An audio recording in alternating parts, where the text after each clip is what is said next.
مریم، میں بہت بڑی الجھن میں ہوں۔ سچ کہوں تو مجھے اپنے آپ سے ڈر لگنے لگا ہے۔ خیریت؟ اچانک اتنی پریشان کیوں ہو گئی ہو ثنا؟ کوئی خاص وجہ؟ ہاں، میں نے ابھی سوشل میڈیا پر ایک بات سنی۔ لوگ کہہ رہے ہیں کہ اگر میں پردہ نہ کروں یا دین میں کمزور رہوں تو میں اکیلی جہنم نہیں جاؤں گی، بلکہ اپنے ساتھ 4 مردوں کو بھی گھسیٹ کر لے جاؤں گی، میرے والد، بھائی، شوہر اور بیٹے کو۔ کیا واقعی میری غلطیوں کی سزا میرے ابو اور بھائی کو ملے گی؟ یہ بوجھ میں کیسے اٹھاؤں گی؟ ثنا، گھبراؤ مت۔ اکثر ہم انٹرنیٹ پر سنی سنائی باتوں کو دین سمجھ لیتے ہیں۔ اسلام انصاف کا مذہب ہے، ظلم کا نہیں۔ چلو میں تمہیں اس کی حقیقت اور اللہ کا اصل نظام سمجھاتی ہوں۔ دیکھیے، سب سے پہلے یہ سمجھنا ضروری ہے کہ اسلام میں انصاف کا پیمانہ کیا ہے۔ جو یہ جملہ مشہور ہے کہ ایک عورت 4 مردوں کو جہنم لے جائے گی، محدثین یعنی حدیث اسکالرز کے مطابق یہ الفاظ حضرت محمد صلی اللہ علیہ وسلم سے ثابت کوئی صحیح حدیث نہیں ہے۔ اللہ قرآن میں سورہ الانعام آیت 164 میں صاف اصول بیان فرماتا ہے، وَلَا تَزِرُ وَازِرَةٌ وِزْرَ أُخْرَى، یعنی کوئی بوجھ اٹھانے والا کسی دوسرے کا بوجھ نہیں اٹھائے گا۔ اللہ کا انصاف یہ نہیں ہے کہ گناہ بیٹی کرے اور سزا باپ کو ملے۔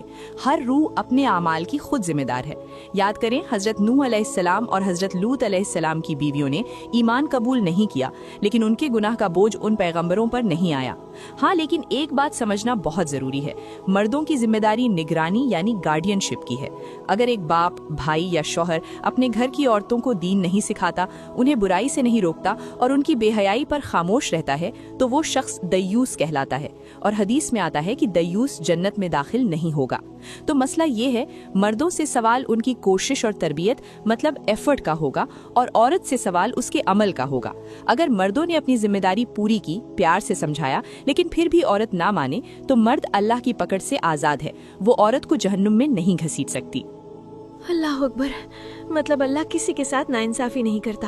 مجھے لگا تھا کہ میں اپنے پورے خاندان کی تباہی کا سبب بن جاؤں گی۔ بالکل نہیں ثنا، لیکن اس کا مطلب یہ نہیں کہ ہم آزاد ہیں۔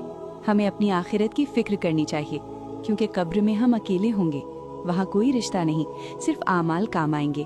صحیح کہا تم نے۔ میں آج سے ہی اپنی اصلاح کروں گی، کسی اور کے ڈر سے نہیں بلکہ اللہ کی محبت میں۔